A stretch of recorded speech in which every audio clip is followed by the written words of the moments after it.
नमस्कार मित्रांनो, मी शिवज्ञा आणि आपल्या वाव शिवानी यूट्यूब चॅनलमध्ये तुमच्या सगळ्यांचं स्वागत आहे। होळी हा फक्त रंगांचा सण नाही, होळी म्हणजे वाईटावर चांगल्याचा विजय करण्याचा सण, बरोबर की नाही? आणि आपल्या मनातल्या नकारात्मक विचारांचा, दुष्ट प्रवृत्तींचा, रागद्वेषाचा होम करण्याचा दिवस म्हणजे होळी। आणि हो, विशेष म्हणजे काय, होळी ज्या दिवशी असते त्या दिवशी पौर्णिमा सुद्धा असते, म्हणजेच पूर्ण चंद्राची, पूर्ण ऊर्जेची ही रात्र असते। त्यामुळे आजच्या या व्हिडिओमध्ये मी तुम्हाला सांगणार आहे होळी सणाचं खऱ्या अर्थाने महत्त्व, होळी आणि पौर्णिमेचा गूढ संबंध काय आहे आणि होळी येण्याआधी घरात आणायच्या 5 वस्तू ज्यामुळे घरामध्ये अखंड लक्ष्मी नांदेल। त्यामुळे हा व्हिडिओ तुम्ही शेवटपर्यंत नक्की बघा। होळी सणामागचा खरा अर्थ आपल्याला सगळ्यांनाच प्रल्हाद आणि होळिका यांची कथा माहीत आहे। प्रल्हादाची भक्ती, त्याचा विश्वास आणि त्याचं सत्य, आणि दुसरीकडे होळिकेचा वाईट प्रवृत्ती। शेवटी काय झालं, वाईटाचा नाश झाला आणि चांगुलपणाचा विजय झाला, हे आपल्या सगळ्यांना तर माहीतच आहे।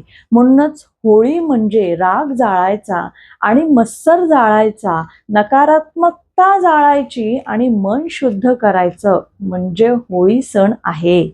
होळी आणि पौर्णिमेचा काय संबंध आहे, तर होळी पौर्णिमेला का असते माहित आहे का तुम्हाला? मी आज तुम्हाला सांगते। पौर्णिमा म्हणजे पूर्ण चंद्र, पूर्ण प्रकाश आणि पूर्ण सकारात्मक ऊर्जा। या दिवशी आपण जे विचार करतो, जे संकल्प करतो, त्याचा प्रभाव खूप जास्त असतो। म्हणूनच होळीच्या अग्नीमध्ये फक्त लाकूड नाही, तर वाईट विचार, अमंगल भावना टाकायच्या असतात। आता होळी येण्याआधी घरात आणायच्या वस्तू ज्या आहेत, 5 वस्तू, त्या मी तुम्हाला सांगते।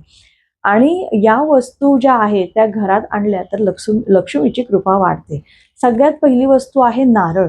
नारळ म्हणजे शुद्धता आणि समृद्धीचं प्रतीक। होळीच्या दिवशी हा नारळ घरातल्या देवाऱ्यात ठेवा आणि नंतर होळीला अर्पण करा। असं केल्याने घरातले अडथळे दूर होतात, बरोबर? दुसरी वस्तू आहे गूळ।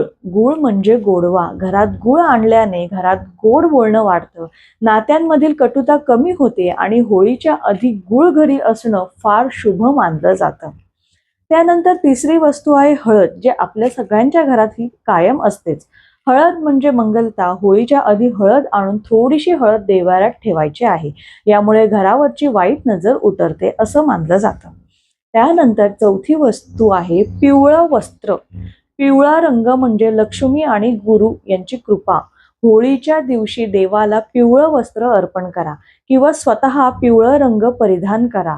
याने काय होतं, तर आर्थिक अडचणी कमी होतात असं मानलं जातं।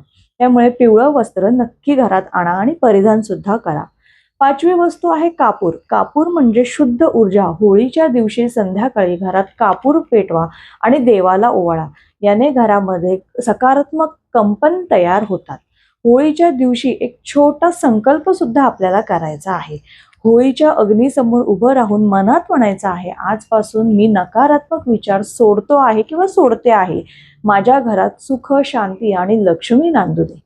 हा संकल्प खूप शक्तिशाली असतो। त्यामुळे आपल्या सगळ्यांना होळीच्या दिवशी होलिका दहन जेव्हा होतं त्याच्या समोर उभं राहून हा संकल्प आपल्याला म्हणायचा आहे।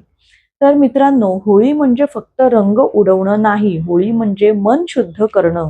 या होळीला आपण सगळे मिळून वाईट विचार जाळूया आणि चांगली वृत्ती अंगी बाळगूया आणि आपल्या घरात सुख समृद्धी आणूया। तर मित्रांनो, तुम्हाला ही माहिती आवडली की नाही मला कमेंटमध्ये सांगा। जर हा व्हिडिओ तुम्हाला आवडला असेल तर लाईक करा, कमेंटमध्ये शुभ होळी नक्की लिहा, मला सुद्धा बरं वाटेल। आणि अशा छान छान व्हिडिओसाठी माझ्या चॅनलला सबस्क्राईब करा। भेटूया पुढच्या व्हिडिओमध्ये। धन्यवाद।